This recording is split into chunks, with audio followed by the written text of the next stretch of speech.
This is now Africa 24. What happens when a nation the size of Indiana challenges the entire backbone of American agriculture and begins to succeed? What happens when a nation the size of Indiana challenges the entire backbone of American agriculture and begins to succeed? When that question first appeared in Washington's early morning briefings, no one had an answer. Yet that is precisely what Burkina Faso triggered the moment its new tariff order came into effect. 11 U.S. agricultural products, wheat, corn, soy, powdered milk, processed grains, suddenly faced the steepest barriers ever imposed by a Sahel nation. Initially, analysts dismissed the move as symbolic, a political gesture, nothing more. But within just 2 weeks, the numbers told a far different story. U.S. farm exports to the Sahel fell by 38%. Storage silos across the Midwest began to fill faster than anticipated.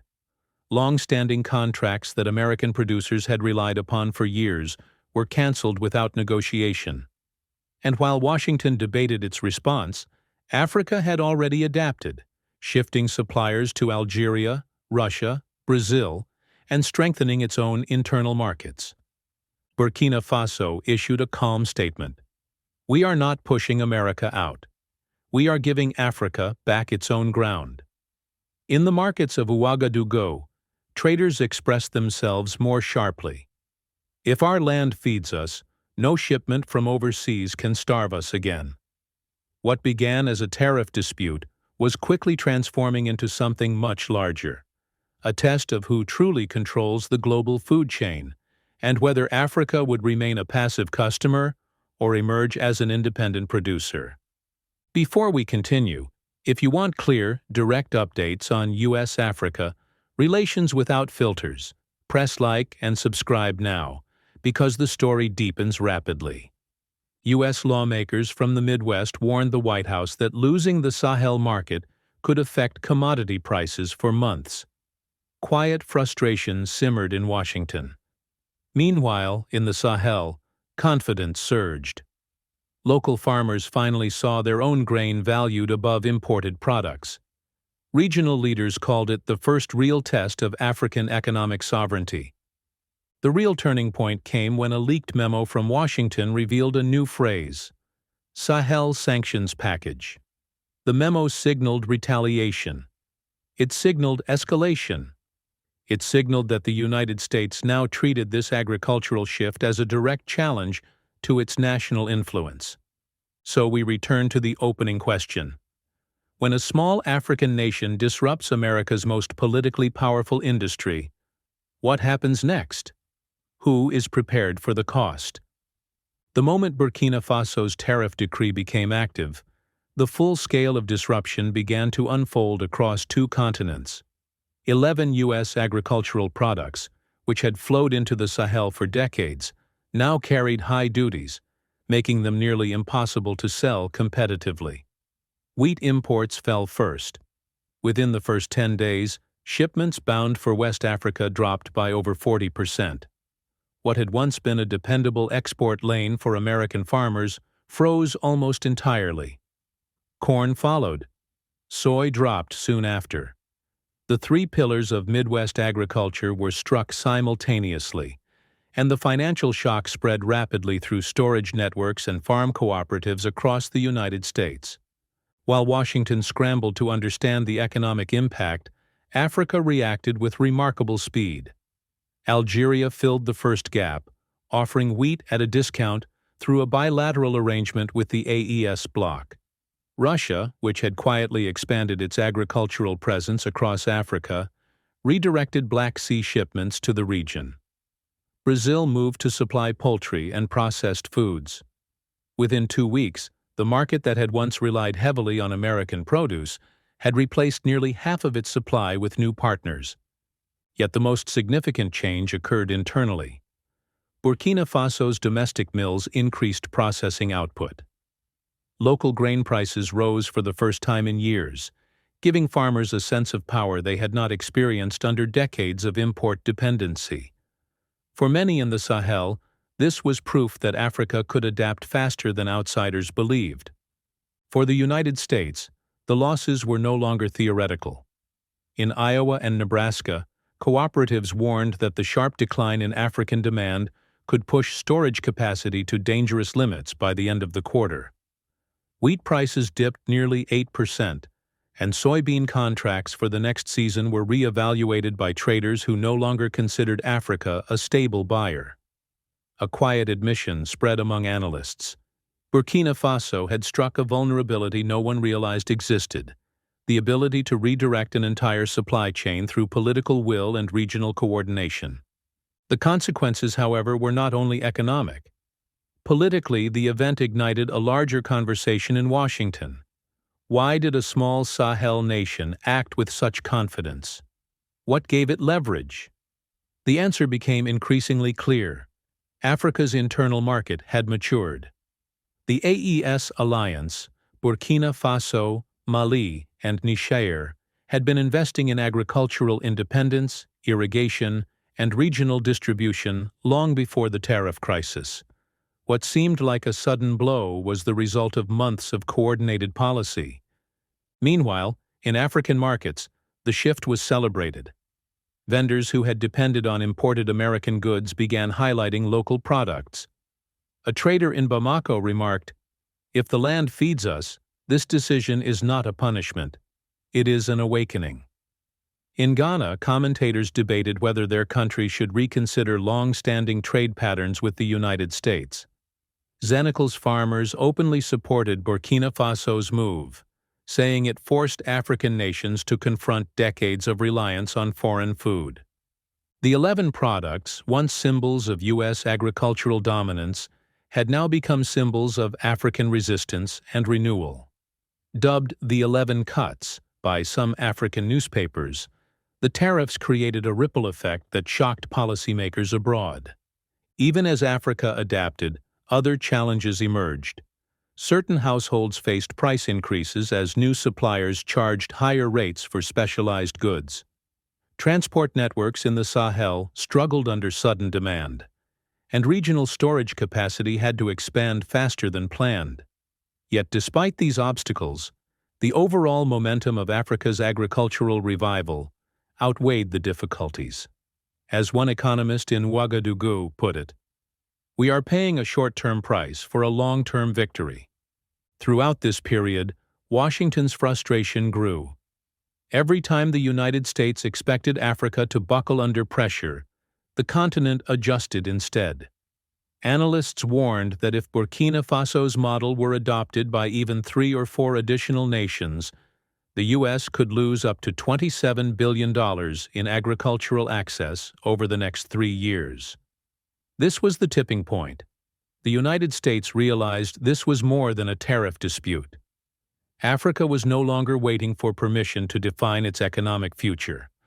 For the first time in decades, the U.S. found itself reacting to Africa, not the other way around. But the broader question emerged.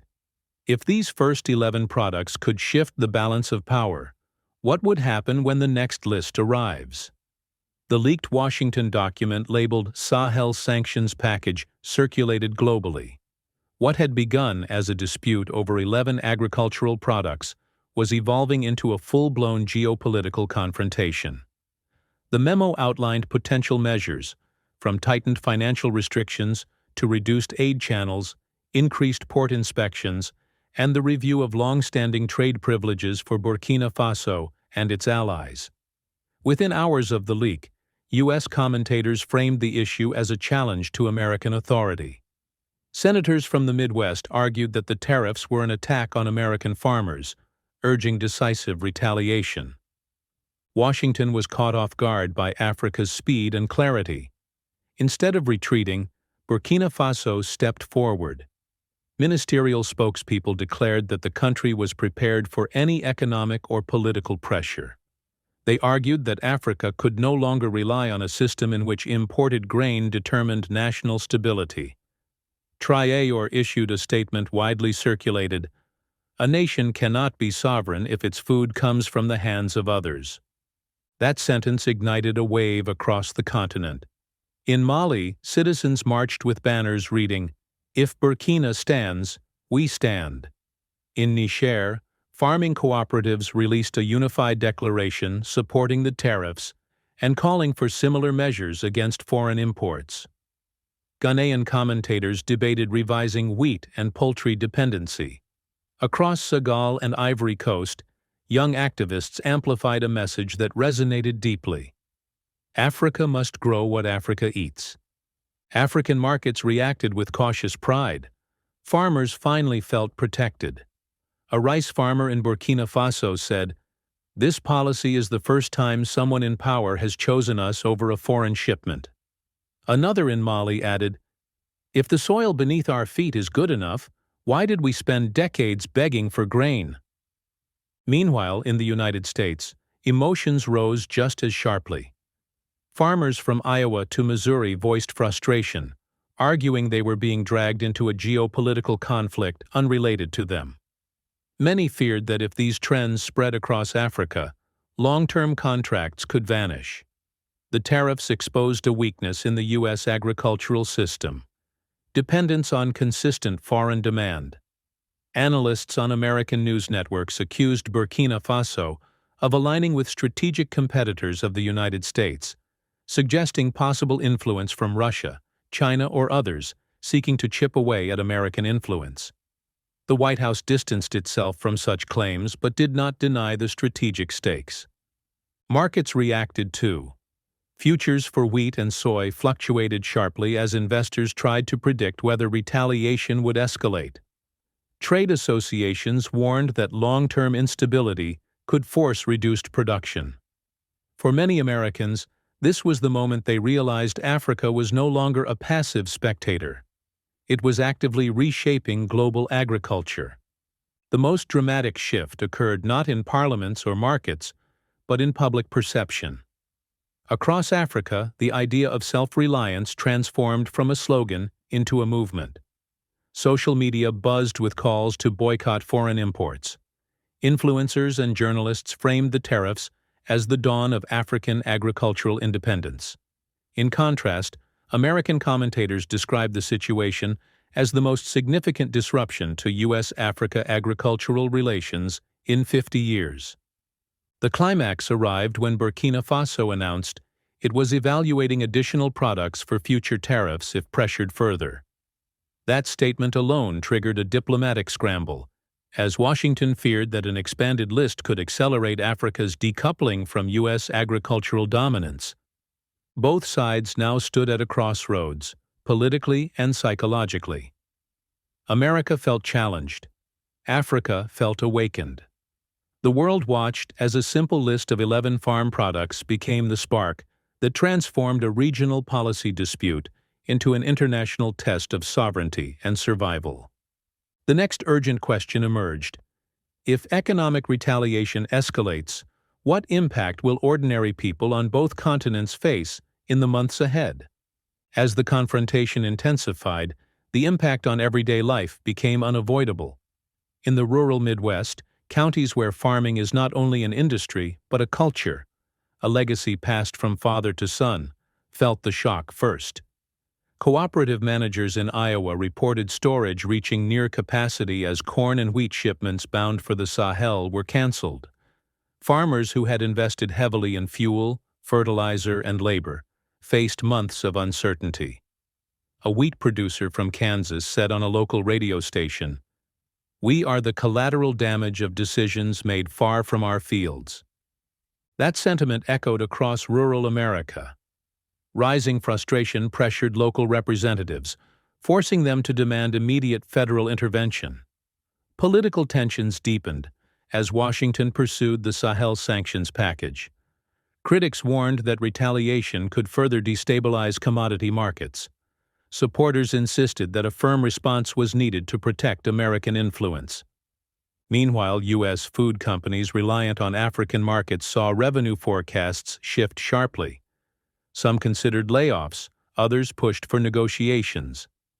For millions of American families, this confrontation, once just another headline, began to affect grocery prices as supply chains rebalanced. Across the Sahel, the transformation was even more profound. The tariff shock triggered a rapid shift in political identity. What began as an economic measure became a symbol of dignity and defiance in Burkina Faso, Mali, and Niger. The idea of self-feeding nations gained traction. Farmers overshadowed by decades of foreign imports suddenly found new relevance. Government programs accelerated investments in irrigation, grain storage, and local processing. In the rural markets of Ouagadougou, vendors proudly displayed locally milled flour, declaring it the flour of sovereignty. For many families, this confrontation offered hope rooted in their own land instead of imported promises. Yet the path was not without difficulty. Certain goods temporarily became more expensive. Transport routes strained under increased domestic trade. Urban households felt the pressure as imported staples were replaced with alternatives requiring time to adjust. Opposition figures argued that governments risked stability for pride, while supporters maintained that short-term inconvenience was necessary for long-term independence. Political lines hardened. Leaders aligned with the old economic order faced scrutiny. Younger voters embraced the shift toward self-reliance. Influencers, musicians, and civic groups turned the tariff confrontation into a cultural movement, declaring, "If Africa grows its own food, Africa controls its own future."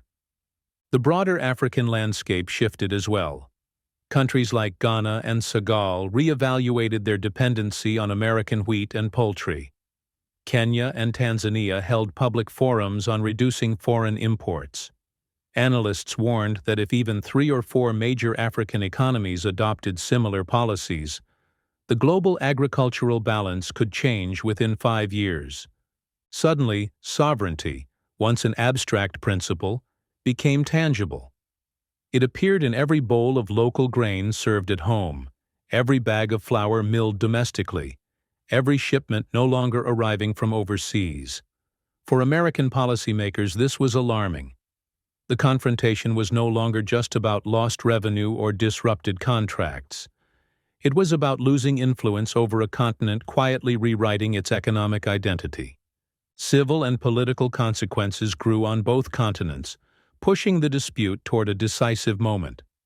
The looming question remained: if the United States escalates further, what global response will follow? How will this reshape America's standing in a rapidly changing world? From Washington's perspective, the standoff with Burkina Faso became a warning signal of a shifting global order. Intelligence briefings described Africa's rapid realignment as unexpectedly coordinated. The speed at which Burkina Faso replaced U.S. agricultural imports far exceeded American expectations. In congressional hearings, senior officials admitted that if other African nations adopted similar tariffs, the U.S. could face long-term losses far beyond the Sahel. Inside the White House, concern extended beyond economics. Strategists feared that Africa's pivot toward Algeria, Russia, Brazil, and parts of Asia revealed weakening American leverage in regions long considered securely aligned. For decades, U.S. food exports were not only business, but a diplomatic tool, an anchor tying developing nations to Washington's policies. Now that anchor was slipping. Moscow's media framed the crisis as proof of fading unipolar influence. Beijing quietly expanded agricultural credit lines to AES states, offering lower interest rates than Western lenders. Even the European Union privately acknowledged declining competitiveness as African nations embraced local production. Middle Eastern partners like the UAE and Saudi Arabia began exploring long-term farmland agreements with Sahel states, further diversifying Africa's partnerships. Global analysts noted that this confrontation represents a broader trend. Nations once dependent on Western imports now rethink their economic identities. Ripple effects extend from commodity pricing to food security strategies. International newspapers questioned whether reliance on American agriculture had reached a turning point. Diplomats in Geneva warned that escalating conflict could alienate a rising generation of African leaders who see sovereignty and dignity as inseparable from economic policy.